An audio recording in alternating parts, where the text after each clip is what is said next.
pertanyaan yang sudah bisa dilakukan. Silakan Pak Didi, tim. Silakan Pak Didi. Silahkan Bapak-Bapak Ibu kalau betul ada yang ingin ditanyakan di tadi sesi mengenai hasil drawing. Kalau tidak ada nanti akan kita lanjutkan kembali supaya Pak Wayan bisa melanjutkan ke sesi berikutnya. Kalau ada yang pertanyaan silahkan. Saya belum lihat di chat saat ini. Saya rasa kita bisa lanjutkan saja Pak Wayan. Lanjut ya. Oke. Nah, tentunya karena ini sistem HVAC, tentunya kita harus betul-betul mengenali dan memahami bagaimana sih sistem HVAC.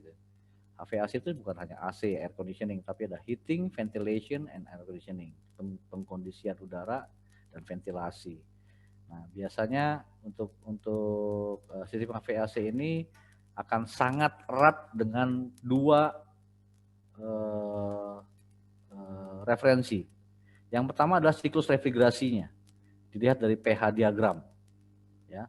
Jadi antara tekanan dan entalpi, di situ akan kelihatan performance dari si sistem HVAC tersebut.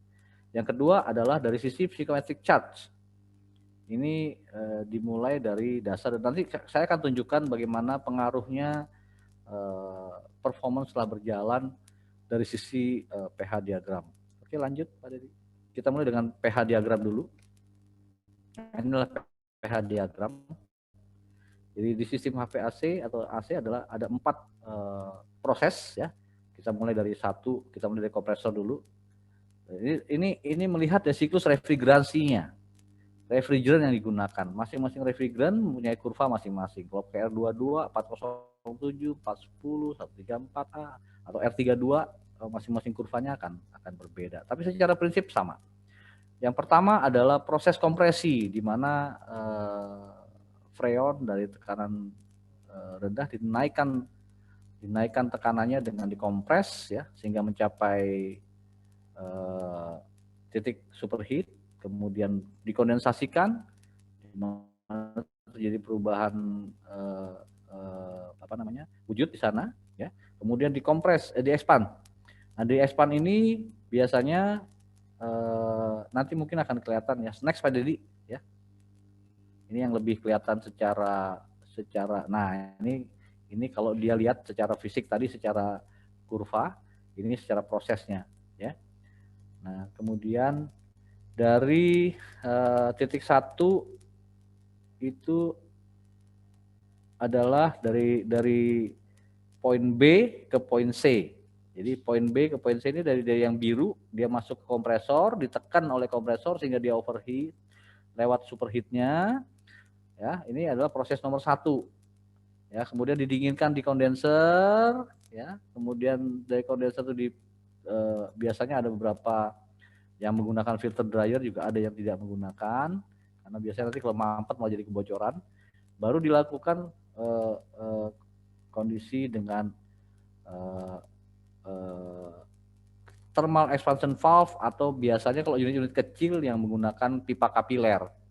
Nah, ini dirubah mulai dingin, dilakukan di lewat evaporator, dia mendinginkan ruangan, mengambil ruangan panas dalam ruangan, kemudian udara yang di dalam ruangan menjadi dingin dan freonnya menjadi panas, balik lagi masuk ke kompresor. Next Pak Dedi. Ya.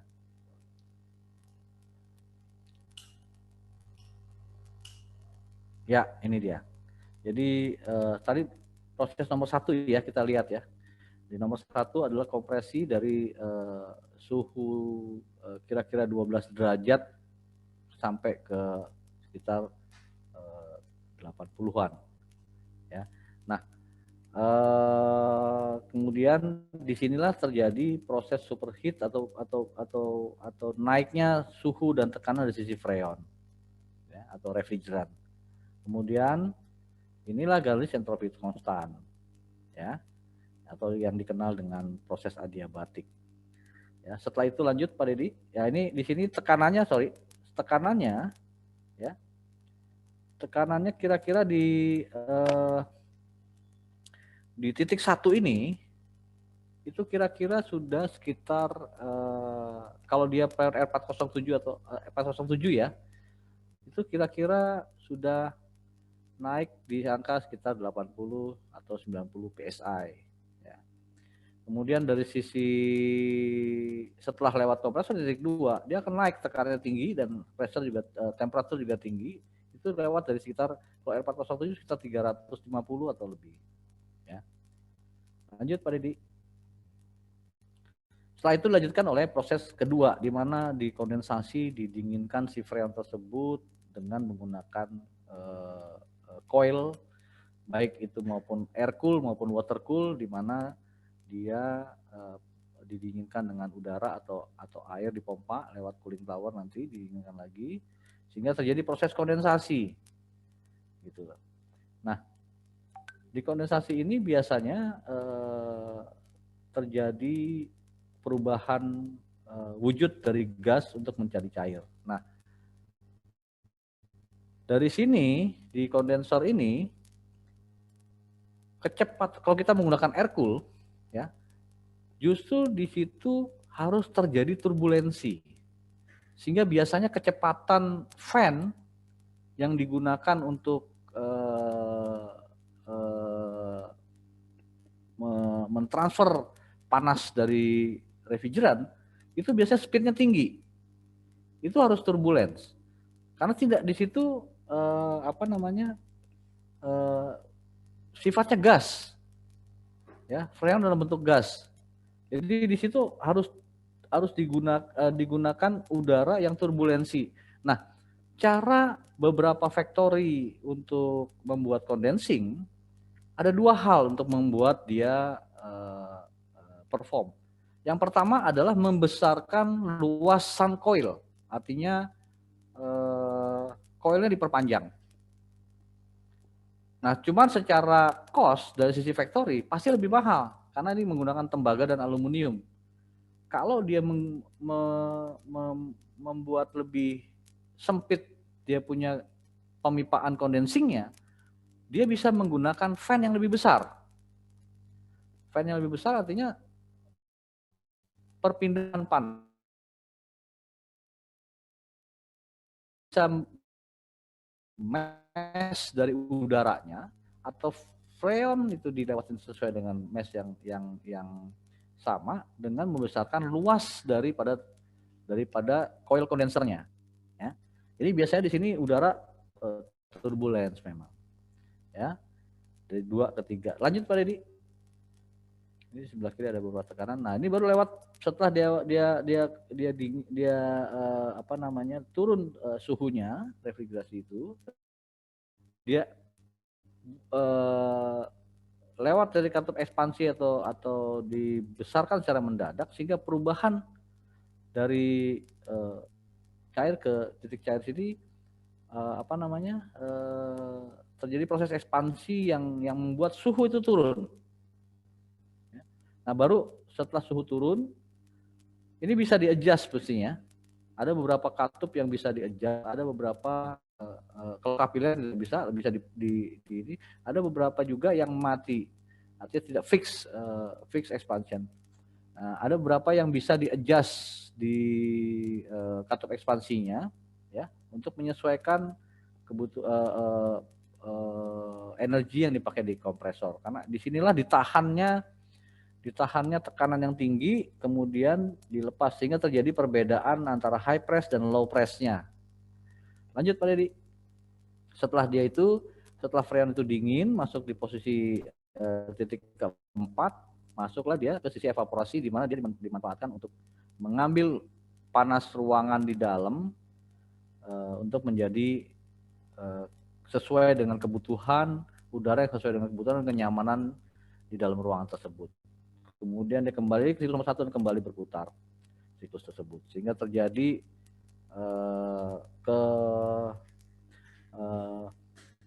kestabilan dari proses pendinginan, dan itu yang diinginkan. Nah, ini dari sisi proses evaporasi, siklus pH diagram, ya. Nah, kalau di evaporator justru tidak boleh turbulence. Dia harus laminer. Karena di situ terjadi perpindahan panas. Apa akibat dari turbulence? Kami pernah mendapat beberapa kasus di mana di sisi evaporator sudah mulai kotor dan kotornya masuk ke dalam, walaupun kelihatan dari luar sih, tapi kotornya sudah masuk ke dalam. Sehingga ada beberapa area yang tertutup oleh debu atau kotoran. Nah, dengan tertutupnya debu dan kotoran tersebut mengakibatkan luas permukaan yang dilewati udara menjadi sempit, jadi lebih sempit. Nah, biasanya beberapa brand ya umumnya di evaporator ini kecepatan udara cuma maksimum 2,5 sampai 3 meter per second. Karena disitulah dia laminer. Lewat dari 3 meter per second dia akan turbulence. Jadi dijaga di antara 2,5, kebanyakan di 2,5 meter per second. Nah, apabila terjadi penyempitan tertutup punya sama lewat luasan yang lebih sempit, itu akan mengakibatkan tekanan evaporator meningkat. Biasanya kalau lewat sudah hampir mendekati 3, ini mulai terjadi masalah. Apa masalahnya? Apabila terjadi kondensasi di evaporator, setelah evaporator itu kondensasi, air itu ada di kisi-kisi atau di fin dari evaporator, apabila dari 3 per second, mulailah terbawa air itu ke luar. Kalau ke ducting-ductingnya jadi basah, kadang-kadang kalau sudah di AC split yang biasa, kadang-kadang suka ada muncratan air dari keluar dari fan. Ya, nah itu karena biasanya karena kotor atau karena ada beberapa proses yang kurang fair yang mengakibatkan ada frozen atau freezing di situ, sehingga tertutuplah area di situ. Angin lewat area yang sempit, kecepatannya tinggi lewat dari 2,5 meter atau lewat dari 3 meter per second, ke bawah tuh air. Nah, itu yang membuat jadi tidak nyaman. Gitu. Ya, oke, next Pak Deddy. Mungkin ini selanjutnya adalah psychometric chart. Nah, ini desain atau kenyamanan yang diinginkan di posisi dari titik nomor 1 yang di atas, di garis di atas itu, dia menentukan itulah ini ada beberapa case di customer, dia ngambil udara luar ya, di mana udara luar itu sekitar 34 derajat di daerah situ, dan biasanya RH-nya sekitar 80 atau 90, kita ambil 80, kita ambil asumsi. Kemudian dia ingin menurunkan ke suhu sekitar 24 dengan kelembapan 50%. Ya, 50%. Jadi dari atas kedua, nah kemudian ditarik di situ. Nah, kemudian ada mixing chamber di sini, sehingga di sini area inilah sampai ketarik ke dew point-nya. Nah, untuk menarik ke dew point ini ada arahan dari sebelah kanan, garis sebelah kanan yang disebut sensible heat factor. Jadi kalau di HVAC atau di AC itu yang kita beli adalah total kapasitas. Katakanlah misalnya AC split 1 PK atau 9.000 BTU. 9.000 BTU itu atau 1 PK itu menunjukkan total kapasitas. Nah, total kapasitas itu ada 2 bagian dari heat load yang dominan. Yang pertama adalah sensible. Sensible ini adalah betul-betul panas yang tidak disertai oleh perubahan wujud ya, panas lampu, panas electrical, panas equipment ya. Yang sifatnya hanya panas. Itu sensible. Kalau yang kedua adalah laten. Laten itu ada perubahan wujud. Orang kalau bekerja atau olahraga, maka dia keluar keringat atau air panas dia akan menguap, itu terjadi dari perubahan wujud dari cair ke gas. Itu namanya laten heat. Nah, di beberapa kondisi ini yang menjadi masalah, karena kadang-kadang tidak melihat beban laten dan beban sensibelnya. Ya, kalau untuk beberapa di daerah yang lembab, udara fresh air-nya tinggi kelembapannya, sensibelnya akan sedikit. Nah, biasanya dari sisi factory atau pembuat AC, umumnya dia masuk di sensible heat faktor di sekitar 80%. Artinya apa? Dari total kapasitas pendinginan, dia lebih banyak meningkatkan yang sensible. atau beban sensibelnya sekitar 80% biasanya. 20%-nya itu adalah latent heat. Jadi kalau area-area yang menggunakan fresh air di daerah-daerah lembab, harus hati-hati dalam memilih kapasitas. Memang secara total kapasitasnya katakanlah 1 PK atau 9.000 BTU. Ya. Kalau dia 9.000 atau supaya gampang menghitung 10.000 BTU lah. Jadi 1 PK kita anggap 10.000 BTU. Kalau 80% sensibel, artinya 88.000 kapasitas AC untuk mengatasi beban panas sensibel. Jadi kalau fresh air-nya atau ada manusia, ada masak di situ yang menyebabkan ada perubahan wujud sehingga latent heat-nya cuma 20%, dia masih tercapai. Kalau itu dibawa ke daerah yang lembab, di mana kelembabannya sangat tinggi dan menggunakan fresh air-nya cukup banyak, katakanlah misalnya latent heat-nya 3.000.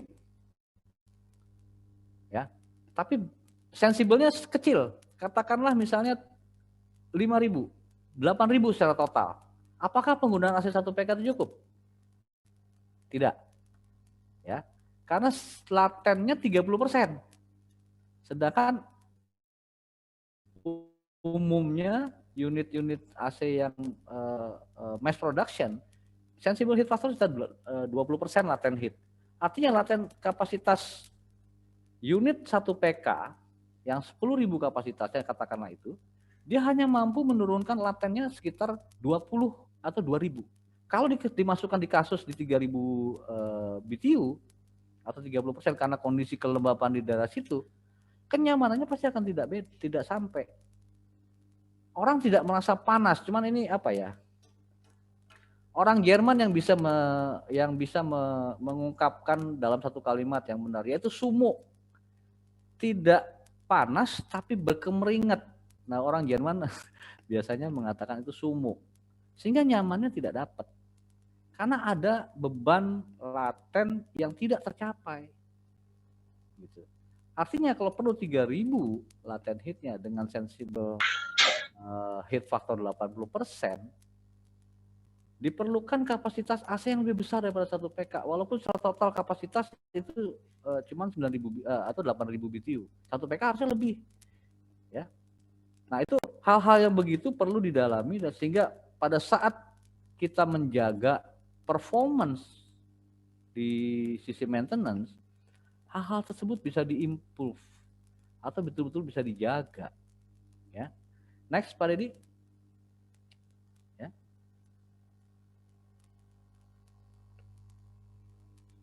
Ya. Oke. Nah, ini oke, ini dari sini sampai sini ada yang mau bertanya? Mungkin sudah ada mulai bertanya. Silakan untuk para peserta kalau ada pertanyaan yang tadi saya rasa materi cukup dengan ada beberapa pertanyaan yang ingin disampaikan, silakan sebelum kita lanjutkan lagi ke sesi berikutnya.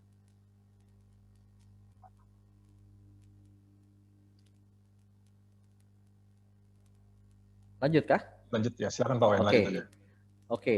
Nah, ini biasanya di awal pas sesi pertama tadi adalah bagaimana sistem HVAC didesain, kemudian dibuat, kemudian diserahkan ke sisi tim atau departemen facilities departemen atau engineering departemen atau maintenance departemen.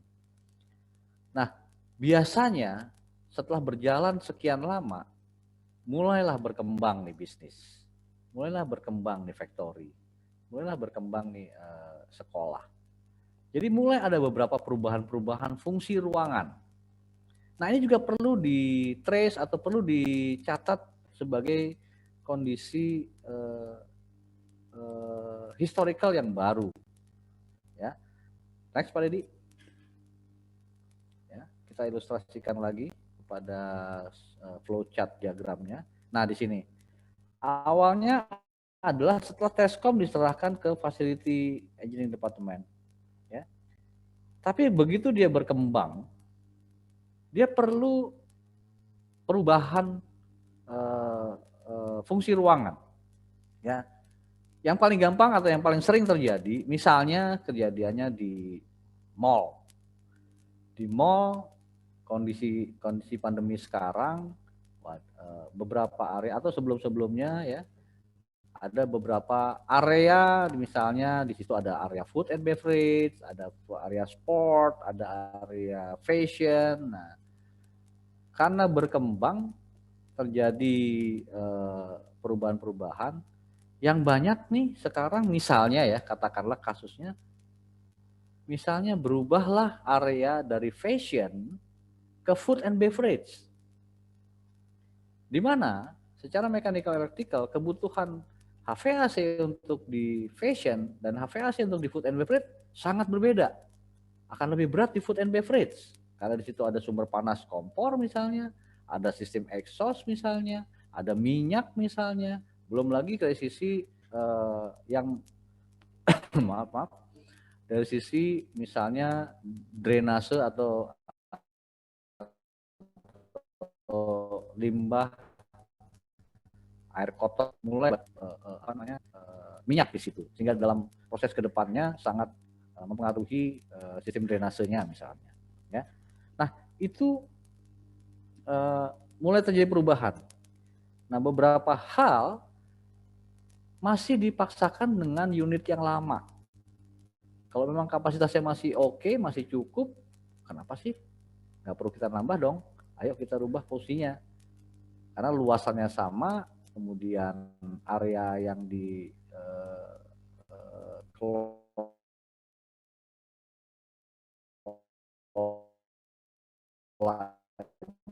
sama, tapi beban-bebannya itu mulai jadi perubahan fungsi. Dia mestinya facility atau engineering department ini mereview kembali kepada kapasitas dari unit yang ada di lapangan. Nah, kalau tidak ada historical datanya, kadang-kadang ini juga banyak sekali saya temukan di lapangan, dipaksakan dengan unit yang ada, sehingga performanya turun. Banyak misalnya dari beberapa exhaust hood dari restoran atau dapur di restoran, tidak cukup kuat untuk menghisap asap atau minyak yang diakibatkan oleh dari masak makanan di sana. Sehingga kapasitas AC-nya akan bertambah. Karena bebannya bertambah, panas ruangan dari dapur itu akan masuk ke dalam sistem HVAC. Nah, biasanya ada perubahan-perubahan, ditambah fungsi exhaust ditambah. Nah, kadang-kadang fungsi exhaust ditambah yang tadinya tidak ada sirkulasi exhaust di fashion room misalnya, atau fashion area, sekarang sudah di exhaust. Nah, exhaust itu akan menarik dingin dari sistem HVAC yang ada. Bagaimana membalance-nya?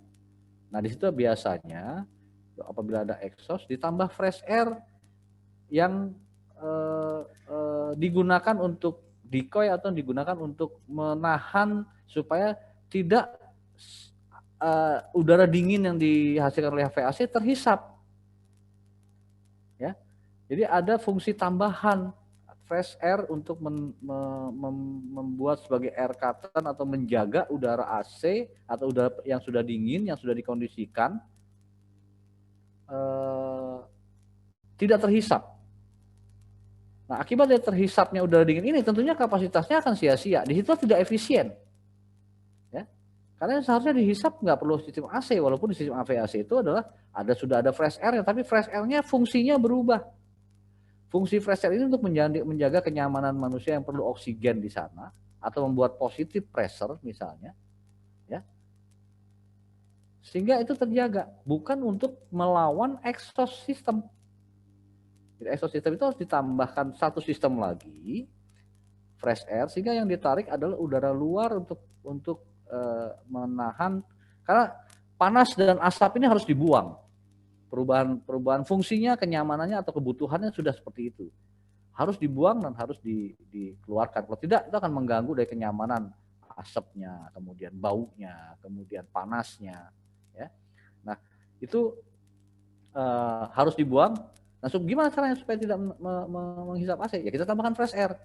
Tapi tentukan layoutnya supaya jangan sampai antara exhaust, fresh air, dan AC, layoutnya tidak beraturan. Misalnya kita tambah fresh air tapi di antara exhaust dan titik-titik suplai AVAC, maka fresh air di sini tidak menjadi solusi, bahkan menjadi masalah. Yang tepat adalah antara itu titik exhaust atau exhaust hood, kemudian di depannya ada fresh air, baru AC di belakangnya. Sehingga yang diisap oleh exhaust adalah fresh air-nya.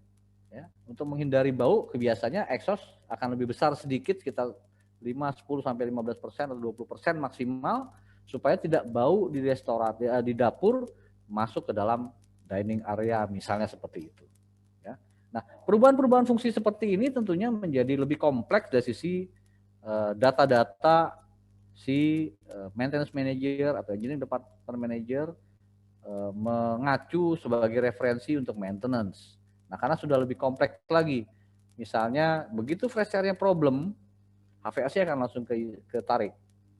Begitu exhaust-nya masalah, baunya akan naik. Nah, jadi akan lebih kompleks di situ. Next, Pak Deddy. Ya, tentunya ada perlu tescom. Nah, gimana caranya? Improvement performance tadi. Apalagi kalau dia biasanya perubahan-perubahan itu merefer kepada setting point tadi misalnya ya. Setting point suhunya minta lebih tinggi, suhunya minta disesuaikan. Kemudian performance dari unit juga masih ada spare-nya atau tidak, atau perlu penambahan unit untuk improvement performance ya.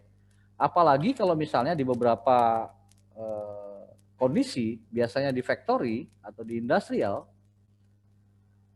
operationnya full day, 7 hari seminggu dan 24 jam sehari.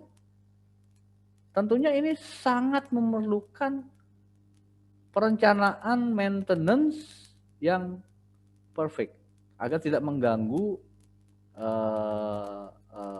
production. Karena production lah yang diutamakan, production lah yang menghasilkan revenue untuk perusahaan. Nah, tentunya sangat-sangat diperlukan improvement dari sisi maintenance, sehingga masuk ke poin keempat, biasanya ditambahlah backup unit sehingga dia bisa menjalankan secara redundant sehingga operation tidak terganggu. Nah, begitu menggunakan backup unit ditambah ke dalam satu sistem terintegrasi dengan sebagai satu sistem yang baru, balancingnya menjadi problem. Misalnya dengan menggunakan FCU atau AHU, dari AHU1 dan AHU2 dijadikan satu ductingnya. Nah, itu perlu monitoring dan kontrol bagaimana supaya dari AHU1 tidak masuk ke AHU2, tapi dia masuk ke dalam sistem. Ya, tentunya ada perlu penambahan misalnya check damper atau one way damper, ya, sehingga tidak bisa menyeberang. Nah, ini tentunya perlu maintenance. Apabila terjadi macet, dia punya damper sehingga masuk ke dari AHU1 ke AHU2, nah itu perlu dilihat. Nah, dilihatnya dari mana? Dari pengukuran flow, atau kalau misalnya sudah ada sistem monitoring, ya dengan sistem monitoring, ya. Nah, kalau tidak ada sistem monitoring secara manual, ya kita ukur. Atau kita pada saat maintenance dijalankan, apakah ada aliran dari AHU1 ke AHU2, misalnya AHU2 lagi hidup, AHU1 kita maintain. Apakah ada leak dari AHU2 yang masuk ke AHU1? Tentunya juga perlu diperhatikan. Ya. Nah, kira-kira biasanya improvementnya di situ, apalagi tentunya kalau misalnya beberapa area atau beberapa gedung yang operationnya 7 hari seminggu dan 24 jam sehari. Tentunya perlu dibikin desain yang baru sehingga pada saat maintenance tidak mengganggu produksi. Di beberapa industrial, saking padatnya, dia hanya bisa menjalankan pada saat libur lebaran misalnya. Di situ pasti off. Nah, itu betul-betul disesuaikan program-programnya. Apalagi sudah mulai kompleks parameternya segala macam, kalau perlu disiapkan dari sisi monitoring di data-data dulu, sehingga pada saat melakukan pekerjaan maintenance atau repair di kondisi waktu yang terbatas, persiapan sudah matang dan waktunya terjaga. Lanjut Pak Deddy. Ya. Nah, itulah makanya perlu historical data yang kita ambil data pada saat melakukan pekerjaan-pekerjaan rutin yang baik itu berdasarkan calendar date, calendar base, atau berdasarkan hour meter. Pengukuran-pengukuran itu jangan cuma diukur terus ditaruh, tapi disimpan. Makanya perlu diukur kondisi sebelum melakukan pengerjaan maintenance, sudah melakukan pekerjaan maintenance. Ya. Ini menjadi refer untuk melakukan kegiatan maintenance di kemudian di sesi kemudian. Ya. Biasanya nanti akan saya sampaikan beberapa contoh-contoh pengukuran before dan after. Ya. Kemudian ada single customer atau single equipment data. Jadi ini di beberapa equipment atau beberapa sebagai kontraktor yang melakukan maintenance, misalnya katakanlah nanti ada beberapa sampelnya, dikatakanlah di satu klien punya ada 50 unit. Dari unit nomor 1 dan sampai nomor 50. Identifikasi unit itu sangat perlu.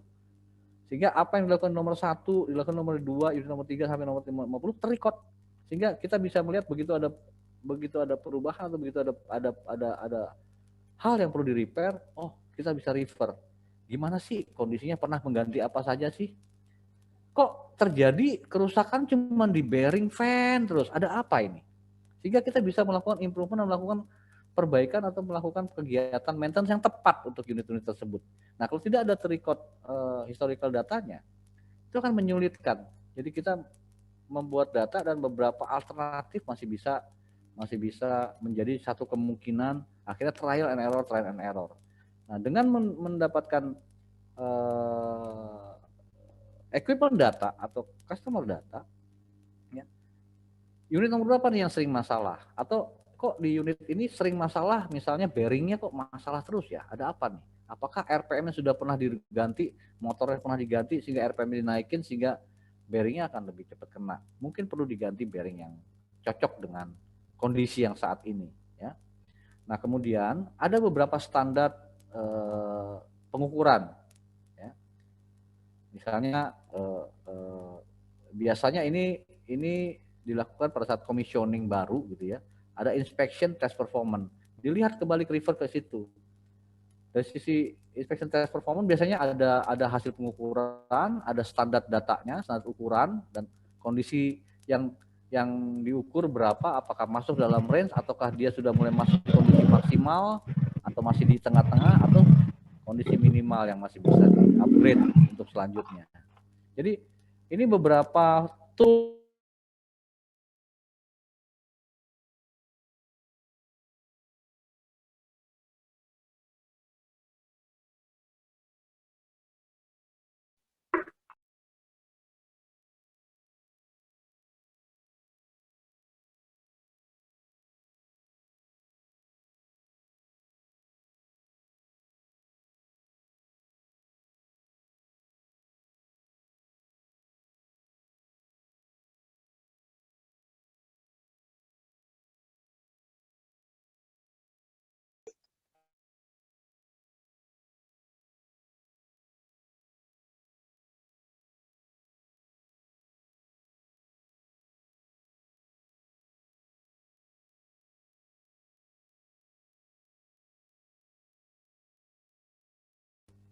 Oke, sekarang cek. Apakah para peserta mendengarkan suara Pak Wayan? Sebisa ya?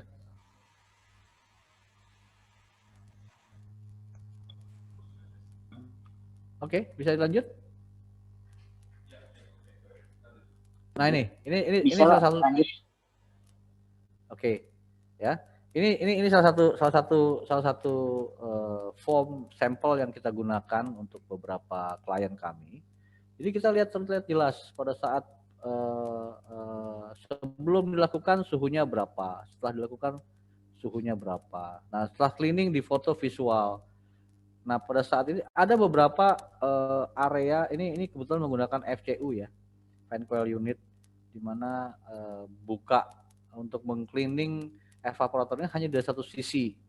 Dan ini kalau unit-unit yang cukup besar atau panjang, ada kesulitan pada saat dia membersihkan.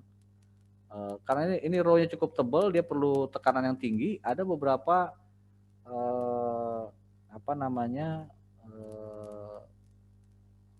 akibat dari pembersihan atau cleaning dengan menggunakan jet cleaner terlalu tinggi sehingga rebah dia punya fin.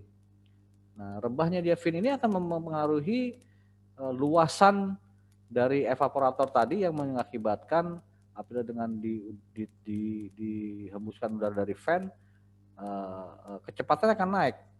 Maka perlu dilihat di before dan afternya setelah dibersihkan seperti apa. Yang di kanan ini pada saat kita melakukan test pressure misalnya.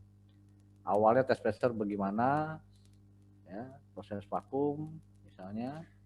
Nah ini fan misalnya sebelum dibersihkan seperti apa, setelah dibersihkan seperti apa, kita semua monitoring. Ya. Misalnya ada beberapa area di sisi fan yang sudah mulai blade-nya sudah mulai rusak misalnya atau karat atau ini sehingga tidak balance atau seperti apa, bisa diketahui lebih dini. Next Pak Deddy. Ya. Ini apa namanya proses-proses untuk ini suhu ruangan dan lain-lain. Nah, yang sebelah kanan atas itu suhu kompresor. Kita juga cek suhu kompresor di bagian atas kepala dari kompresor. Itu sangat penting karena itu di situ melihat terjadinya proses superheatnya refrigerant. Kalau di atas ini 86 itu udah mulai mendekati kondisi-kondisi yang tidak begitu baik ya. Karena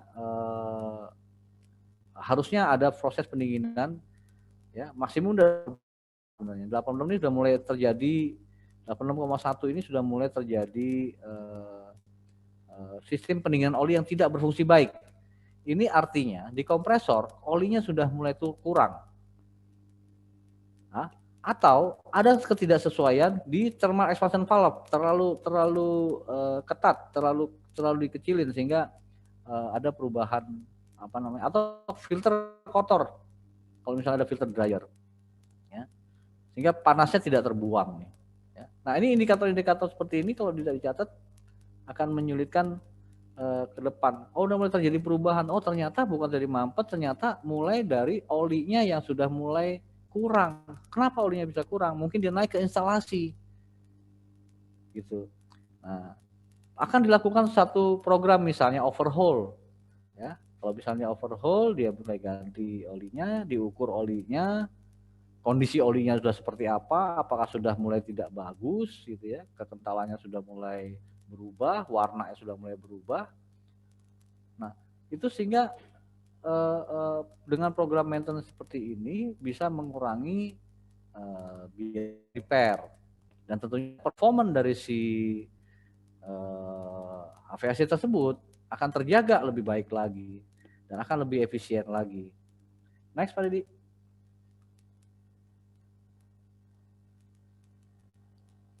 Nah inilah biasanya salah satu form kita gunakan untuk cek performance di sistem AVAC. Ya. Dari performance outdoornya dilihat, performance indoornya, drainasenya. Kadang-kadang drainase di misalnya di area mall atau di area-area yang luas, kadang-kadang drainasenya itu levelnya juga terbatas. Kemudian sistem penggantungannya untuk pipa-pipa drainase terlalu jauh sehingga terjadi lendutan. Memang di awal-awal pada saat awal masih bagus, tapi begitu setelah berjalan sekian lama mulai ada penimbulan kotoran yang akibatkan dari evaporator disemprot dan lewat drainase, mulai ada sumbatan atau ada numpuk di beberapa biasanya di beberapa fitting gitu ya. Nah fitting itu kalau tidak digantung dengan jarak yang agak jauh mulai melendut sehingga tinggal ada area-area yang masih apa istilahnya itu mungkin perlu adjustment dari sisi penambahan gantungan atau mungkin perlu adjustment lagi kalau misal levelingnya biasanya ini begitu bangunan ini sisi arsitek nggak mau plafonnya rendah, maunya plafonnya setinggi-tingginya. tapi area tersebut dilewati oleh misalnya pipa drain, sehingga kemiringan dari drain tersebut kurang. Nah, itu biasanya kita bisa menambah apa namanya diameter pipa supaya dia lebih lancar, atau kalau memang sudah tidak bisa ditambah lagi karena terlalu jauh dan akibatnya setelah jangka panjang ada sumbatan dan sudah mulai terjadi kebocoran, kita improve dengan menggunakan misalnya kami pernah menggunakan pompa celup gitu ya, dan tambah satu bak drain tambahan karena levelnya udah sangat kurang. Nah, akhirnya kita ambil langkah waktu itu dengan menambahkan, kita potong saluran drainnya, kita masukkan satu bak dan kita masukkan pompa celup. Kemudian pompa celup itu kita naikkan lagi pipa keluarannya dan bisa mendapatkan kemiringan yang cukup, gitu ya. Cuman di sini belum ada gambarnya. Waktu itu kita pernah lakukan di beberapa klien kami karena memang mau tinggi, plafonnya mau tinggi, kemudian levelnya nggak dapat, mau kita paksakan dengan cara menambahkan pompa celup untuk menaikkan leveling. Dan itu bisa dibikin bertahap. Next Pak Deddy. Ya, kapasitas macam.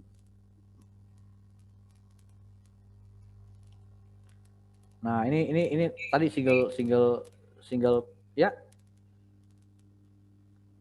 Oke, lanjut ya. Ini adalah single customer data kita.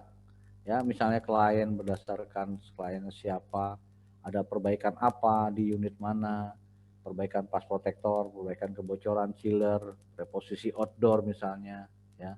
Reposisi outdoor ini di mana?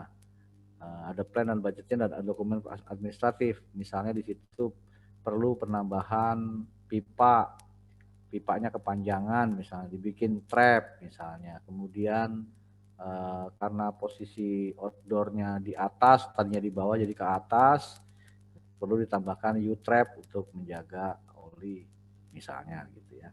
Ada dokumen administratif dan plan dan budgeting. Nah, ini kemudian perbaikan kebocoran di chiller misalnya. Ada daily reportnya, di mana daily report itu ada pekerjaan sebelum dan sesudah sama visual dari apa yang kita kerjakan dari perbaikan kebocoran. Apalagi kalau perbaikan kebocoran ini tentunya kondisi pemipaannya sudah mulai ada penipisan. Begitu kita lakukan tes, lakukan perbaikan, setelah dites dengan tekanan yang lebih tinggi, itu kebocorannya pindah. Nah, ini apakah perlu dilihat, misalnya sudah ada 50 titik dari sisi evaporatornya atau 50 titik dari sisi kondensernya bocor, apakah lebih bagus tetap diperbaiki atau ya sudah lebih baik diganti partnya, sehingga di situ ngambil keputusan dan perencanaan dari sisi pekerjaan maintenance itu akan memudahkan dan akan lebih efisien dari sisi biaya. Ya, kira-kira gitu. Mungkin sampai di sini. Next Pak Deddy, mungkin kelihatannya udah selesai ya. Ya. Nah, ini beberapa bagaimana kita membuat single customer data ini dalam bentuk digital, sehingga kita punya kadang-kadang kalau secara hard copy kita simpan tetap, tapi kadang-kadang suka ada rusak atau apa, dari sisi digital kita bisa simpan lebih lama, dan ini biasanya kita bisa bantu juga men-share kepada masing-masing customer kalau mereka mau melihat historical equipment-nya di unit 1 pernah jadi apa aja sih, biasanya kita simpan dan kita bisa kasih akses untuk melihat dan membuat perencanaan maintenance ke depannya. Oke, jadi mungkin itu ya. Terima kasih semua yang bisa join. Kalau memang ada pertanyaan, monggo ditunggu dan bisa kita catat. Ya, silakan. Oke, terima kasih Pak Wayan dengan waktunya dan sharingnya. Tadi rupanya saya terlewat membaca chat. Ini ada beberapa pertanyaan yang mungkin saya post dan juga bisa nanti Pak Wayan bisa bantu. Untuk yang kebetulan mungkin belum jelas, nanti saya kasih kesempatan untuk Pak Mike. Ini pertama saya lihat dari atas dulu. Oke.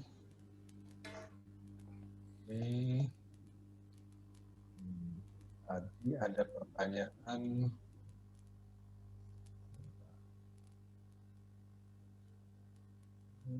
Oke, dari Pak Ridho Rizky, ya.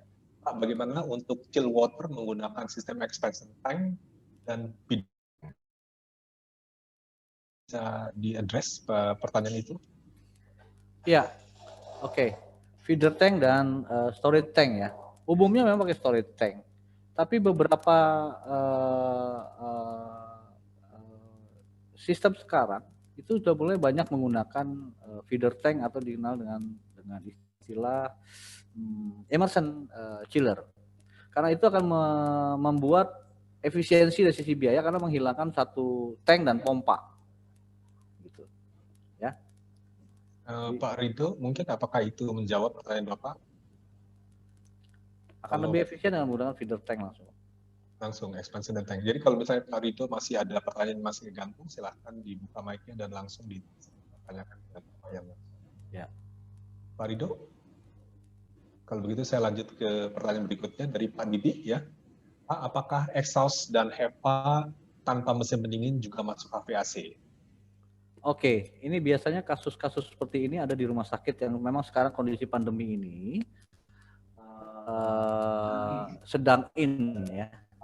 Kami juga ada beberapa case yang sedang kita kerjakan untuk beberapa RSUD.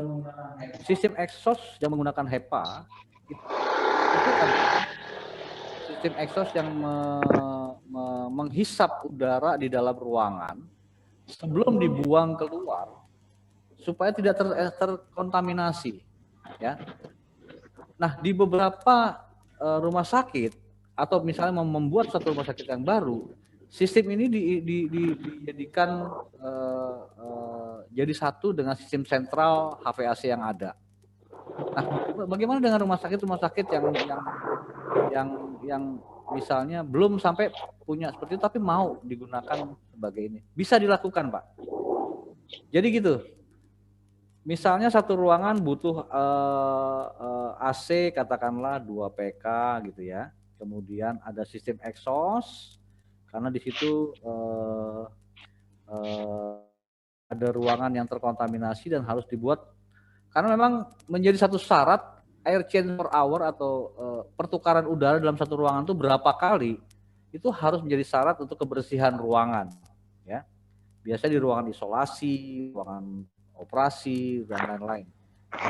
Nah, dengan menambahkan sistem exhaust yang ada dan kemudian karena exhaust itu mesti dibuang dan udara buangan tidak boleh mengkontaminasi udara luar, maka diperlukan filter yang sangat rapat. Katakanlah HEPA atau ULPA ya. Nah, untuk itu diperlukan desain yang tepat, Pak. Karena HEPA itu static pressure tinggi. Pada saat kotor itu udah 1,5 inch. Pada saat kotor bisa 2 inch. Ya. Sehingga itu baru difilter HEPA-nya. Biasanya HEPA itu mahal, dia tambah lagi pre-medium untuk membuat penggantian filternya bisa lebih efisien dari sisi budget. Jadi yang sering-sering diganti adalah pre dan medium. Sehingga HEPA-nya lebih lama diganti. Dan nambah lagi dengan hambatan di medium filter dan pre-filter. Nah, itu harus disesuaikan kemampuan dari sisi fan-nya untuk menghisap berapa flow-nya, kapasitas flow-nya, dan juga berapa static pressure dari filter dan ducting. Ya. Nah, karena kebutuhan exhaust ini, tentunya HVAC akan menjadi terganggu. Ya. Biasanya kalau misalnya ada ruangan katakanlah misalnya kemarin 3x3 gitu ya. 3x3 tingginya 3 meter. Ya. Ini mungkin kalau tanpa exhaust ini setengah PKI cukup. Ya. Tapi ada exhaust di sini diperlukan. Nah, untuk menyesuaikan biasanya di exhaust itu akan dimonitor dari sisi pressure different indicator. Jadi antara di dalam dan di luar, misalnya dijaga. Katakanlah kemarin pada saat case yang kami terima, ya, sehingga diperlukan hanya sekitar sekitar 60 atau 70 meter kubik per hour untuk di ruangan tersebut. Ya. 70 katakanlah 100 biar ini kadang-kadang pada saat nanti dia bersih akan lebih besar. Ini kan dihitung pada saat dia kotor filternya.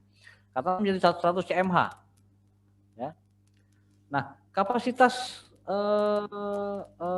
AC-nya akan terhisap 100 cmh. Jadi kalau misalnya perlu diganti unitnya atau mau ditambahkan AC baru, bisa Pak. Jadi prinsipnya kebutuhan ruangan tanpa ada exhaust itu tetap dijaga. Biasanya digunakan 2 AC atau 1 AC atau diganti dengan 1 AC yang lebih besar. Atau exhaustnya bisa misalnya bisa di balance dengan fresh air. Tapi fresh air akan menjadi beban pendinginan sedikit ya. Nah, seperti kata-kata tadi, begitu titik AC-nya sama titik exhaust-nya lebih dekat mana? Nah, biasanya titik exhaust-nya itu ada di bawah biasanya untuk dalam ruangan untuk mengkondisikan supaya tidak ini, karena biasanya droplet atau virus itu ada di bawah yang perlu dikondisikan dengan HEPA, ya. Jadi kita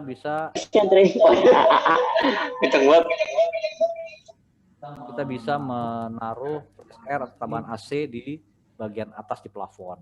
Cuman perlu diperhatikan posisi tempat tidur si pasien supaya bisa dilewati oleh udara bersih dan bukan dilewati oleh udara kotor. Ya, pada prinsipnya bisa Pak. Terima kasih Pak. Tadi Pak siapa? Pak Didi. Pak Didi mungkin ya, Pak Didi ya. Nanti Didi. Mungkin kalau misalnya ada pertanyaan silakan lanjut Pak Didi. Ya, ini Pak Didi kalau tidak ada lanjutan saya lanjutkan ke Pak Ahmad Saroji. Pak Ahmad Saroji, selamat siang Pak. Ini pertanyaan dari Pak Ahmad. Untuk ACH yang desain awalnya memang sudah sesuai, tetapi adanya pandemi COVID-19 ini apa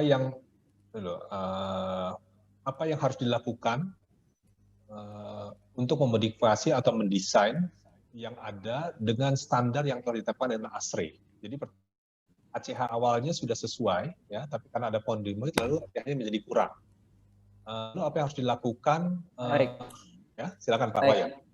Wah, terima kasih Pak Safroji ini. Alhamdulillah Pak Safroji ikut ya. Ya, ini situasi pandemi ini banyak memang mengerikan ini, ya. Nah, memang awal-awal desain yaitu yang memang sering terjadi, awalnya tidak didesain untuk clean room misalnya gitu ya. Karena kondisi pandemi ini dibutuhkan menjadi clean room misalnya ya. Nah, sehingga ACH-nya berbeda. Prinsipnya seperti orang nyapu halaman, Pak. Makin sering disapu akan semakin bersih dia. Makin sering pertukaran udaranya akan makin bersih dia, ya. Tapi beban filternya akan lebih besar. Bagaimana kalau misalnya di situasi seperti sekarang di gedung yang tersentralisasi HVAC-nya hanya beberapa ruangan yang perlu diperbaiki, ya. Nah, sedangkan untuk mengganti unit HVAC sehingga mencapai ACH tersebut akan besar sekali biayanya. Ada jalan keluarnya Pak. Jadi kalau sesuai dengan standar ASRE, tetap mematuhi aturan ACH yang berlaku, itu kita bisa menambah namanya positive pressure unit Pak. Jadi ada unit tambahan untuk fungsinya sebagai filter di situ. Jadi isinya adalah filter dan fan untuk mensirkulasi udara dalam ruangan. Sehingga udara yang dalam ruangan tertentu aja yang kita naikkan ACH-nya secara flow rate ya.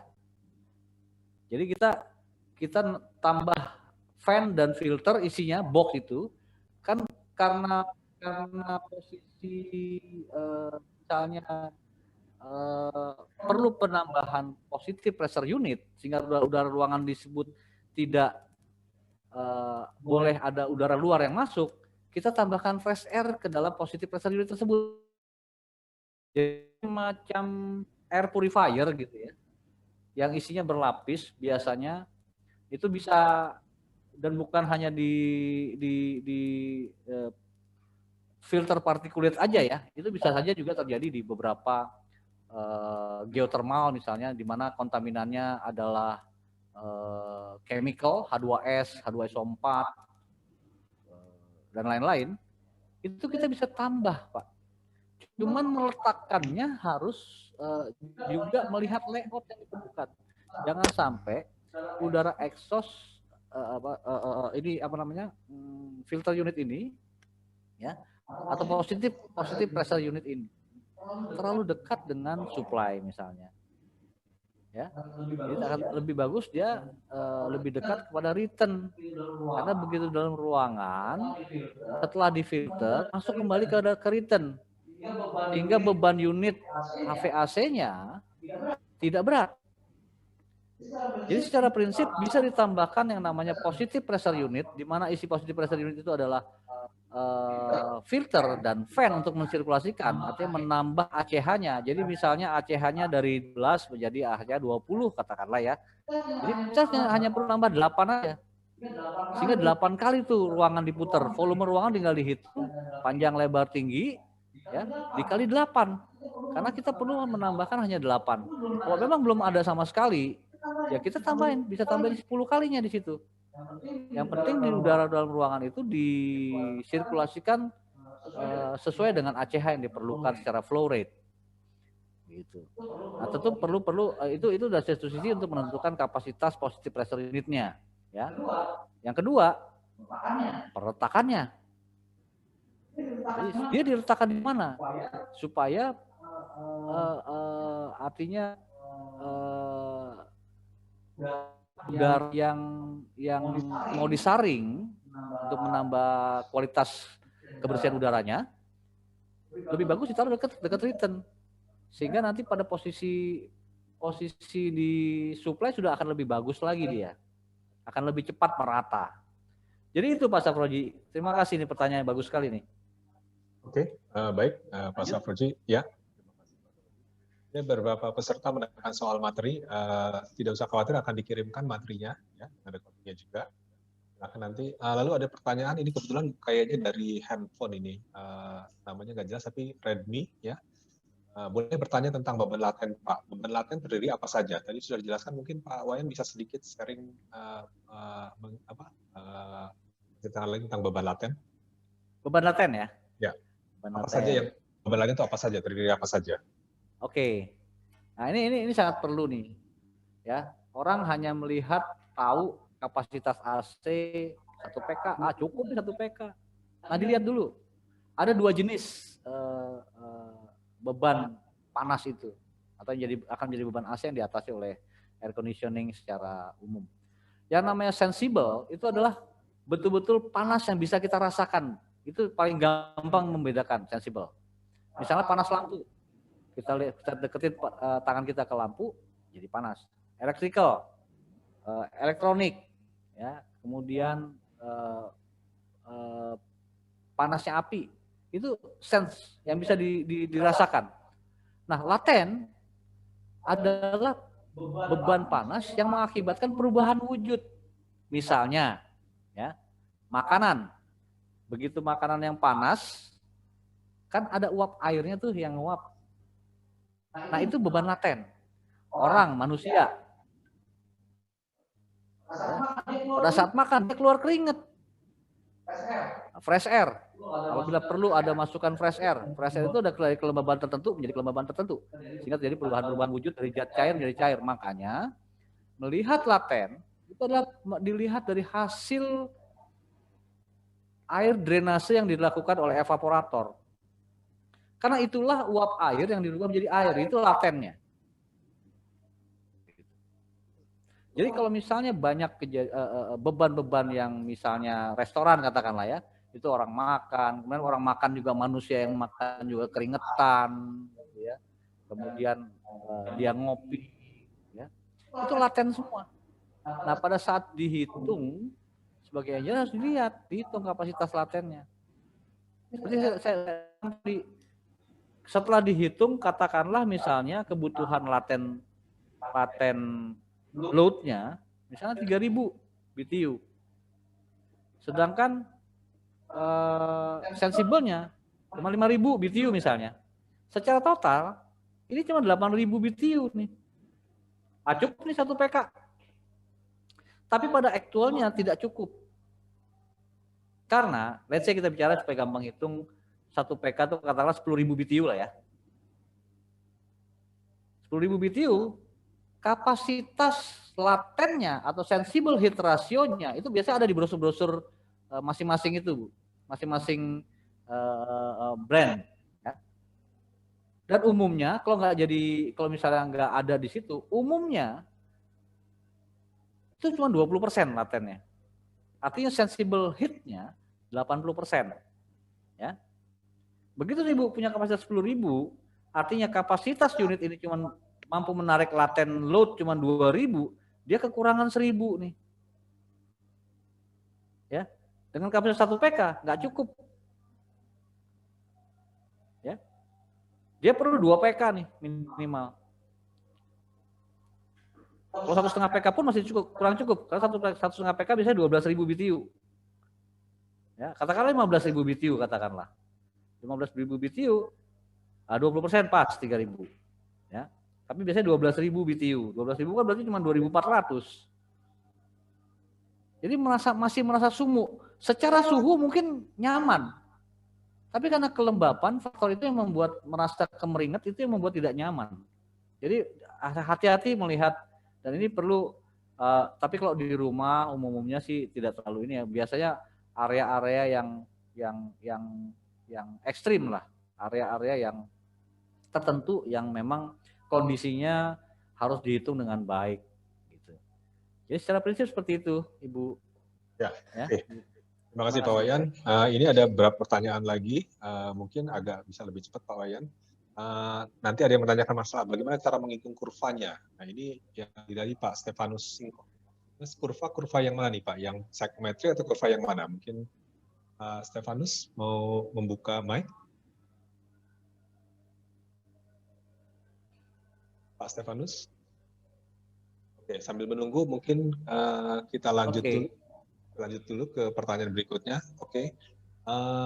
Kalau Pak Arif ya, Pak Arif menanyakan kalau air fresh itu perlu didinginkan sebelum masuk indoor atau AHU atau FCU? Oke. Jadi gimana bisa diulangin Pak Didi? Air fresh itu fresh air ya, fresh air di sini ya. Oke, fresh air itu perlu didinginkan sebelum masuk indoor unit atau AHU atau FCU? Apakah perlu didinginkan maksudnya? Oke. Ya. Fresh air itu dibutuhkan biasanya karena misalnya karena kebutuhan ada manusia di sana perlu oksigen. Karena biasanya ruangan ber-AC ditutup rapat sehingga lama-lama oksigennya habis. Biasanya makanya kalau kita di mobil kita nyetir dalam jangka waktu lama, jangkanya jauh, kadang-kadang kita suka ngantuk karena oksigen itu habis lama-lama. Nah, itulah perlunya fresh air. Ya. Di samping itu selain digunakan untuk menghasilkan oksigen atau menambah oksigen dalam ruangan, dia juga membuat ruangan tersebut positif. Ya.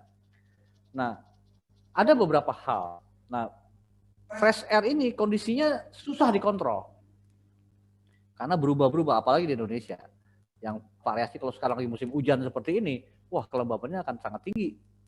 Ya. Nah,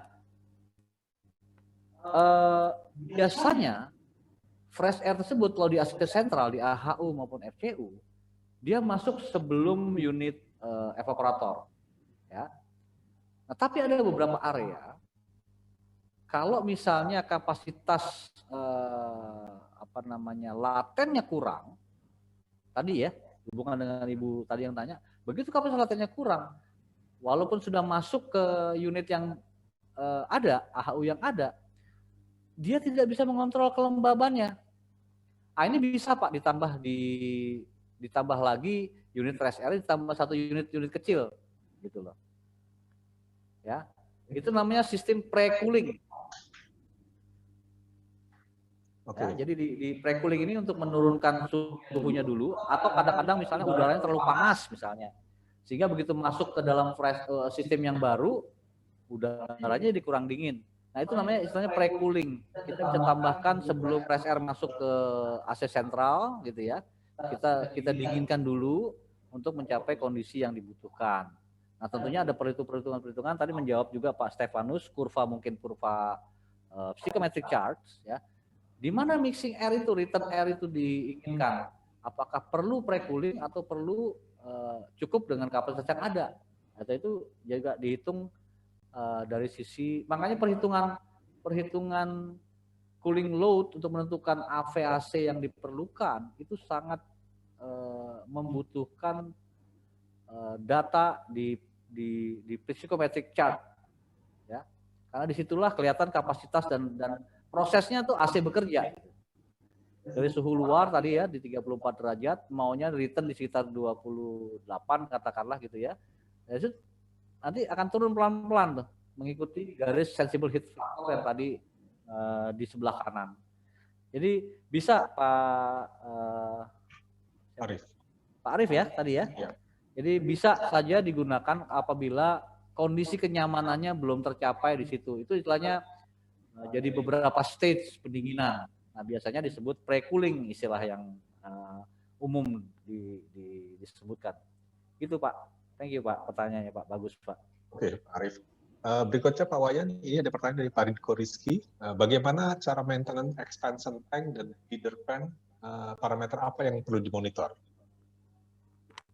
Expansion tank dan feeder tank ya? Feeder tank. Ya. Yang pertama Pak, tentunya apa namanya, karena udara, ini air ya. Chiller ya. Air harus lewat situ, ya tentunya apa namanya, dilihat dari sisi pressure gauge-nya ya, dimonitor. Kemudian suhunya, karena bisa saja storage tank atau feeder tank terkontaminasi oleh panas matahari. Makanya kalau misalnya pakai feeder tank langsung atau immersion itu mengurangi storage tank ya. Nah, sehingga bisa langsung, sehingga suhu air yang diminta oleh proses selanjutnya yang dibutuhkan itu memang betul-betul terjaga gitu. Nah, meternya ya pertama jaga ketebalan, jaga isolasi, dan jaga kondisi pressure atau kebersihannya gitu. Lalu secara parameter apa yang perlu dimonitor? Parameter ya tentunya pressure dan suhu Pak. Pressure, suhu, dan mungkin juga kadang-kadang di situ ada misalnya perlu ada mixing water gitu ya. Mixing water itu perlu dilihat dari sisi kontrol pelampungnya. Oke. Kira-kira itu. Jadi lebih kepada sirkulasi di dalam sirkulasi airnya di tank itu ya Pak ya? Iya. Iya. Oke. Berikutnya dari Pak Firdaus, mohon izin bertanya untuk mengetahui TXV, ini maksudnya thermal expansion valve kali ya, di AC sentral bermasalah bagaimana ya? Jadi bagaimana bisa tahu TXV di AC sentral yang bermasalah? Oke. Biasanya ada yang mekanik, ada yang elektrik Pak. Thermal expansion valve itu ya. Ini umumnya sering kejadian di VRF system nih atau VRV system ya. Kadang-kadang valve-nya macet, motornya bekerja. Ya. Secara error code motornya bekerja, tapi secara tekanan, suhu keluar dan masuk sebelum dan sesudah expansion valve itu tidak sangat signifikan perubahannya. Artinya bisa saja expansion ini mampet karena tidak terbuka atau bocor. Dia harusnya nutup tapi dia lewat nih freon. Ya. Nah, kalau seperti itu Pak, biasanya kalau dia bocor, artinya valve itu harusnya nutup tapi terbuka, artinya ada aliran freon yang mengalir. Setelah expansion valve kelihatan dingin Pak, terasa dingin, padahal itu unit mati. Ya, jadi perlu pemeriksaan visual atau perlu pemeriksaan secara langsung mechanical. Ya, kalau secara Mnet pakai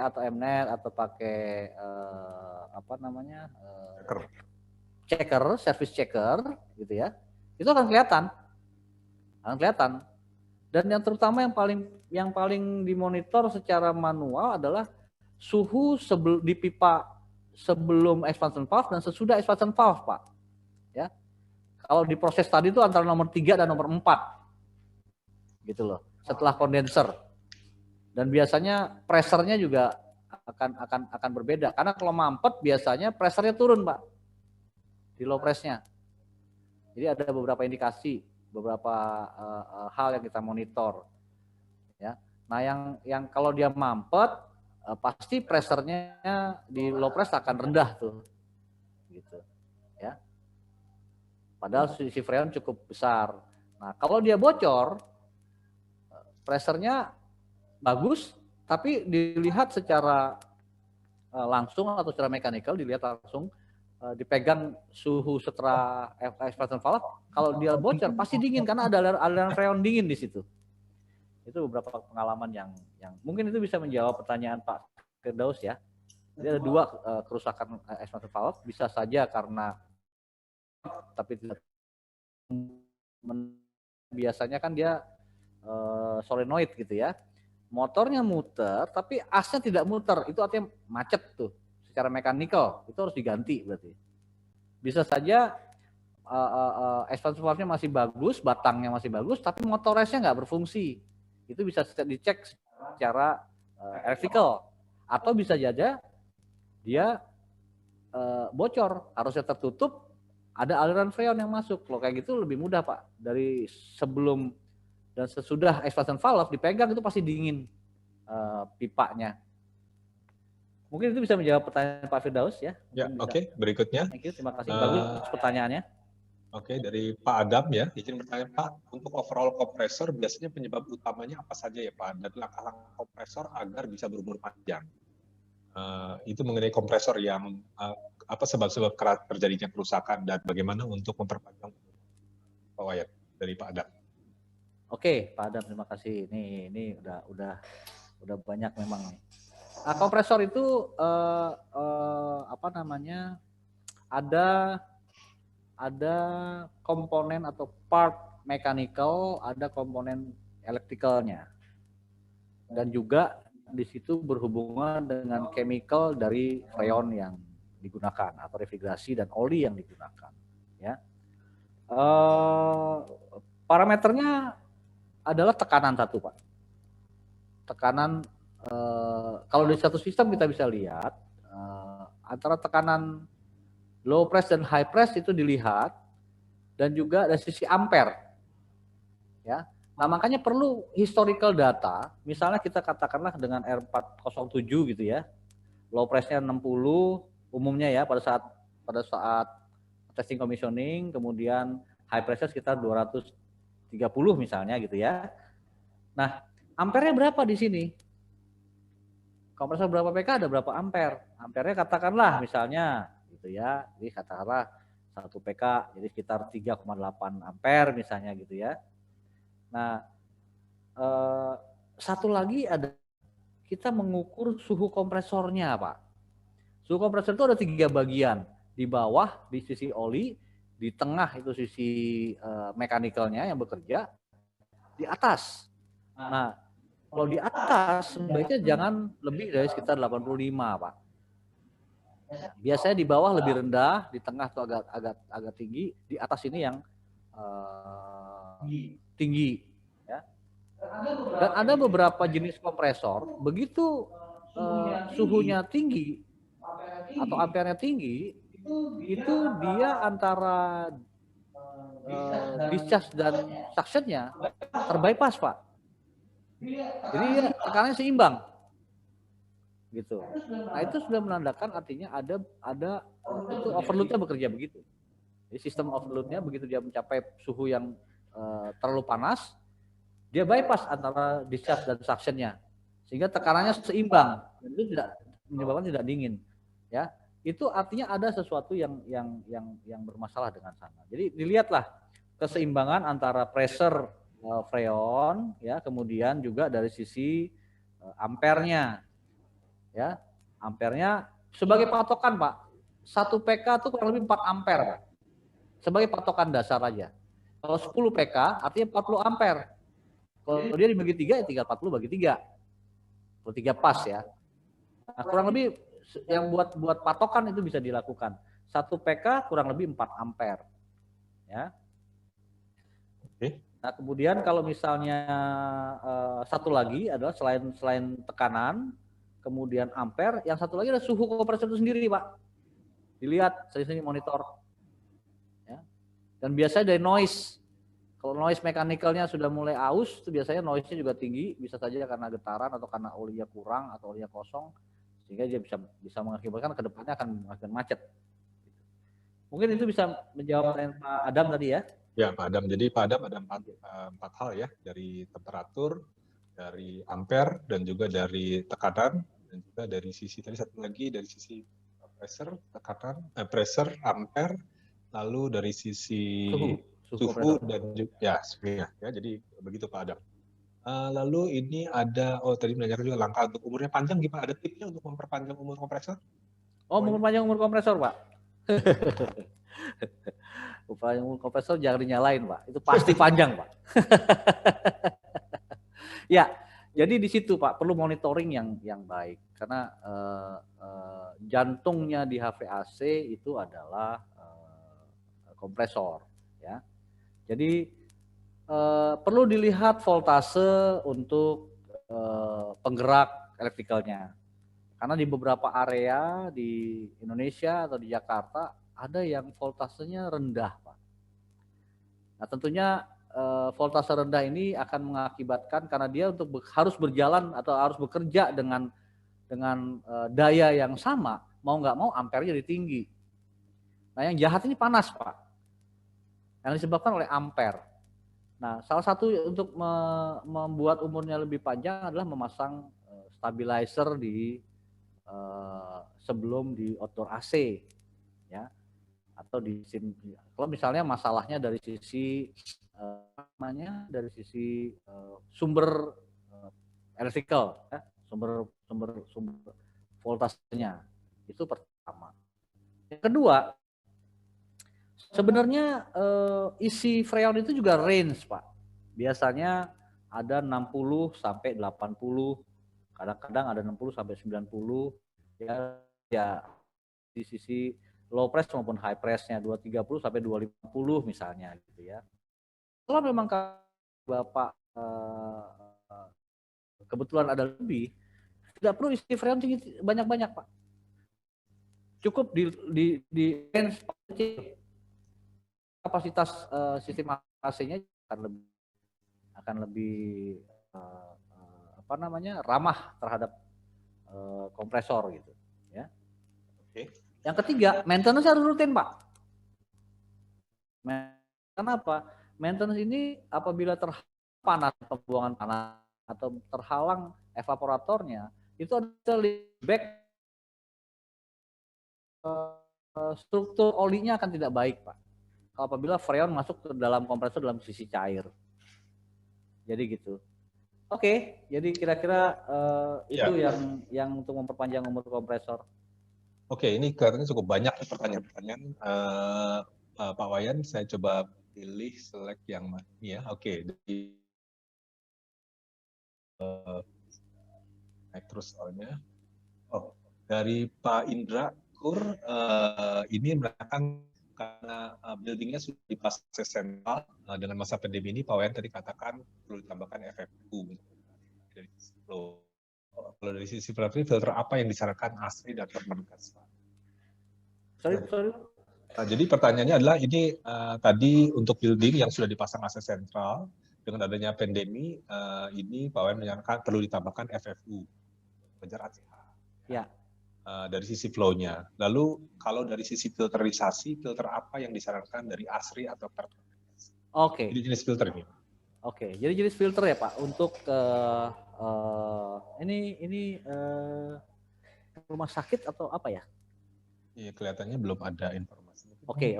Secara umum masih. Jadi gini Pak, secara ASRI itu ada beberapa pilihan filter dari G4, F8, kemudian HEPA gitu ya. Itu dari sisi partikulat, ya. Biasanya untuk rumah sakit atau pabrik yang perlu clean room hanya cukup dengan itu, ya. Nah, cuman untuk mencapai kelas clean room tertentu, katakanlah kelas 1000, kelas 10.000 atau kelas 100.000, itu ada standar berapa ACH-nya. Nah, berapa ACH-nya itu menentukan jumlah filter yang diperlukan, Pak. Jadi misalnya itu kecepatan lewat dari filter, kecepatan udara yang lewat dari filter harus di bawah 2,5. Sehingga flow-nya berapa dibagi luas, dibagi 2,5, disitulah kebutuhan filternya dibutuhkan. Jadi base-nya adalah pada ACH. Ya. Nah, luasannya berapa, disitulah perlunya jumlah filter yang diperlukan. Gitu. Ya. Nanti kalau misalnya di sistem sentralnya sudah ada, tapi kelasnya lebih rendah, perlu dinaikkan, Bapak tinggal nambah, Pak. Di dalam ruangan, tidak perlu di sistem HVAC-nya. Seperti tadi positive pressure unit tadi. Jadi tinggal ditambahkan kekurangannya aja. Makin besar ACH yang Bapak berikan, artinya makin tinggi ACH-nya, ruangan itu akan semakin bersih. Jadi bisa ditambahkan seperti itu caranya, Pak. Nanti bisa kita, kalau misalnya seperti itu akan kita bisa bantu hitung lebih detail kebutuhan Bapak seperti apa, kelas clean room-nya seperti apa, dari kelas berapa ke kelas berapa, itu ada aturan-aturannya di ASRAI memang, Pak. Ya. Nah, itu satu. Kedua adalah dari sisi misalnya menjaga infiltrasi dari luar dengan menggunakan airlock, Pak. Jadi itu mungkin yang sementara bisa saya jawab. Oke, baik. Pak Wayan, berikutnya ini dari Pak Ahmad nih, dari Astom Indonesia nih. Mohon izin Pak Wayan, 1 kali 24 jam AC menyala terus dalam 5 hari tanpa off di dalam ruangan tersebut. Dalam proses produksi menggunakan oli. Idealnya cleaning service-nya berapa bulan kali ya? Oke. Nah, ini 24 jam ya? 24 jam 5 hari tanpa off. Biasanya jarang seperti itu, Pak. Biasanya kalau hal-hal seperti ini, engineering mendesain ada redundant. Ya, karena kalau dijalankan terus pada saat dia off atau rusak akan problem. Biasanya dijalankan ada 2 atau 3 unit, misalnya ada redundant unitnya, sehingga dijalankan bergantian. Ya. Nah, kalau dia cuma 1 unit dan berjalan 24 jam, saya sarankan lebih cepat lebih baik, Pak. Karena artinya begini, bukan kegiatan cleaningnya yang diperlukan, tapi monitoringnya yang perlu dilihat. Jadi datang itu kegiatan maintenance hanya mengambil data. Bisa 2 minggu sekali, bisa sebulan sekali. Makin sering Bapak ngambil data, akan makin kelihatan. Oh, ini udah mulai berubah nih ya. Oh, ampere udah mulai naik nih. Berarti ini ada mulai berat kerja kompresornya, gitu ya. Oh, ini mungkin temperaturnya di kondenser misalnya gitu ya, sudah mulai rendah. Oh, atau misalnya kompresor dilihat kompresornya temperatur sudah mulai ketinggian nih, lewat dari 80 misalnya. Nah, yang lebih dilakukan kegiatan maintenance di sini adalah monitoring, Pak.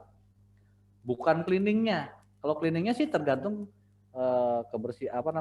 lingkungan ruangan yang dilakukan ya. Jadi yang lebih penting adalah monitoringnya. Itu, Pak. Oke, baik Pak Ahmad ya. Jadi selain dari schedule, tapi juga melihat kondisi aktualnya dengan dimonitor secara rutin sehingga bisa mengetahui kapan. Oke, ini selanjutnya dari Mirfa, Pak Mirfa Anda Nasution, bagaimana cara mudah mengatasi perubahan udara setiap jamnya? Kira-kira solusi apa yang efektif dan efisien cara mengatasinya? Ini kelihatannya kondisi perubahan udara yang fluktuatif nih kelihatannya. Kira-kira solusi dan efektif cara mengatasinya. Ini pertanyaan luas, bisa membantu. Iya, oke, thank you. Ini memang menjadi problem di banyak tempat nih, karena perubahan yang ekstrim ya, artinya dari sisi katakanlah misalnya kelembapan ya, pada saat musim panas dia agak rendah, pada saat musim dingin hujan seperti ini kelembapan agak tinggi. Nah, dalam menentukan desain awal, Pak, itu biasanya engineering mengambil data di daerah tersebut rata-rata kelembapan berapa. Nah, biasanya unit yang bagus adalah didesain pada saat kondisi ekstrimnya, kondisi maksimalnya. Ya. Apabila sudah berjalan tapi masih di luar dari range tersebut karena perubahan-perubahan tertentu, itu kita yang pertama bisa juga menambahkan unit backup untuk misalnya gitu ya, untuk mengatasi kelembapan. Kita nggak perlu pasang AC sentral lagi, kita tambah aja dehumidifier gitu. Nah, berapa kekurangan dehumidifier? Ini dehumidifier yang ditentukan. Bagaimana operatingnya? Ya, ambil data, monitoring jam berapa misalnya misalnya dari pagi sampai malam itu perubahan cuaca juga sudah cukup ekstrim. Ya, dibuat load pattern-nya dulu, Pak. Dilihat load pattern-nya. Makanya monitoring itu sangat penting. Jam berapa sampai jam berapa sering terjadinya deviasi. Nah, disitulah kita tambahkan. Ya, tidak perlu bikin unit baru lagi untuk nambah itu. Misalnya kurang dingin. Kalau malam udah mulai cuaca panas matahari itu udah mulai turun gitu ya. Pada siang ini panas matahari menjadi beban yang luar biasa. Ya, tambahkan unit untuk mengatasi itu di jam-jam tertentu aja sehingga lebih efisien. Makanya mengambil data dan memonitoring data itu sangat penting. Gitu. Jam berapa sampai jam berapa. Nanti akan lebih tajam, akan kelihatan, Pak, nanti misalnya. Ya. Ada beberapa area gitu ya. Kalau dia pada saat malam chiller itu dijalankan, mungkin sebagian mendinginkan air sampai menjadi es batu, Pak. Nah, pada saat siang es batu ini dialirkan, ya, dicairkan, jadi jangan jalan sehingga menjaga suhu, sehingga beban dari chillernya akan turun. Banyak triknya, Pak, banyak caranya. Jadi kita bisa membuat satu unit backup atau unit tambahan dalam kondisi-kondisi ekstrim. Tidak perlu kita membuat atau menambah satu unit baru yang sebesar kapasitas itu, bahkan lebih besar daripada itu atau mengganti itu. Ya, itu satu. Kedua, mungkin penggunaan inverter akan lebih efektif apabila kapasitasnya sudah cukup, tapi kadang-kadang kalau misalnya berjalan dia berlebihan. Ya kita cukup menggunakan inverter, penambahan motor inverter. Gitu. Jadi itu kira-kira yang bisa saya tambahkan. Ya, ini sekalian Pak Wayan dari Pak Mirva lagi. Kebetulan Mas, ini cara mengatasi sistem tata udara yang paling tepat pada ruangan yang tinggi kadar asam dalam ruangan tersebut. Oke. Tapi sudah berkali-kali memakai sistem tata udara residensial, tidak pernah tepat penggunaannya. Mohon informasi. Kebetulan dari Pak Mirva, jadi sekalian sebelum saya pindah. Silakan Pak Wayan. Pak Mirva ya. Oke, wah ini kasusnya memang lumayan pelik ini.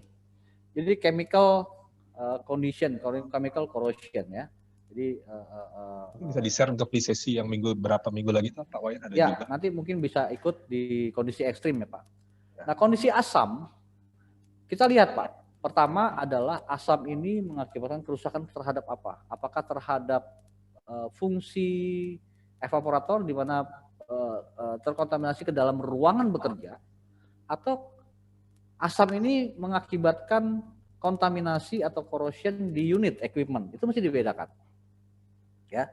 Karena langkah jalan keluarnya berbeda. Pertama, misalnya dan lihat kondisi asamnya tuh asamnya asam apa? Ya. Misalnya di geothermal itu H2S, hidrosulfida. Itu dia tidak ramah terhadap tembaga, tapi terhadap aluminium bagus misalnya. Atau di laut klorin, ya, terhadap aluminium hancur, tembaganya bagus, ya. Nah, itu mesti kita lihat dulu kandungan asamnya. Kita mesti lihat dan kita mesti memfilter itu dengan filter yang sesuai. Ada beberapa filter, ilmunya nih ilmu filter, chemical filter namanya, ya. Di chemical filter itu mesti ditentukan, artinya chemical yang mengkontaminasi asam itu adalah apa, itu akan kita kasih pilihan, Pak. Beberapa supplier filter di kami itu bisa mengkombinasikan beberapa asam sekaligus di dalam satu filter, Pak. Jadi sistemnya mereka bukan filter yang seperti particulate filter ya. Mereka berupa granul yang diisi ke dalam kontainer atau satu kaset gitu ya. Nah, kondisi granulnya ini bisa dikombinasikan, Pak. Atau Bapak kalau nggak mau kombinasikan bisa berlapis. Misalnya karbon filter, itu ada beberapa yang menangkap, itu biasanya kandungannya ada tuh, karbon filter akan menangkap ini, kandungan asamnya ya. Itu bisa dilihat di referensinya. Kemudian misalnya H2S. H2S nggak akan bisa di karbon filter, Pak. Dia tidak bereaksi dengan karbon filter. Dia bereaksi dengan activated alumina, katakanlah misalnya itu. Ya, itu sebagai adsorption. Ada perbedaan antara adsorption dan absorption. Kalau adsorption dia hanya nempel. Kalau absorption dia nempel dan berubah sehingga ngikat gitu. Ya. Nah, jadi itu Pak, ditentukan dari kimianya apa, kemudian kita akan carikan filter kimia yang cocok untuk mengantisipasi itu. Oke. Gitu. Oke, baik. Bisa menjawab ya Pak? Ya, mungkin Pak Mirva mudah-mudahan sedikit kasih insight dari Pak Wayan tadi. Nanti lebih lanjut kita akan bahas untuk kondisi HVAC, kondisi ekstrim Pak. Tanggal 18 November nanti kita akan share mengenai situasi-situasi yang dimana HVAC-nya kandungan-kandungan chemical-nya dan juga kadar asam yang tinggi. Akan share nanti ke depan. Pak Wayan, ada berapa lagi sebelum saya ini mungkin agak cepat Pak Wayan. R40 dengan R32 mana dulu yang lebih keluar Pak Wayan? R40 dengan? R32. R32 kenapa?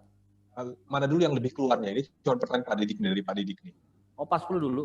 40 dulu. Oke, baik Pak Didik itu. Lalu ini ada pertanyaan dari Pak Yusuf Firdaus. Pak mau bertanya, tujuan manfaatnya pemasangan pressure fan itu apa ya? Pressure? Fan.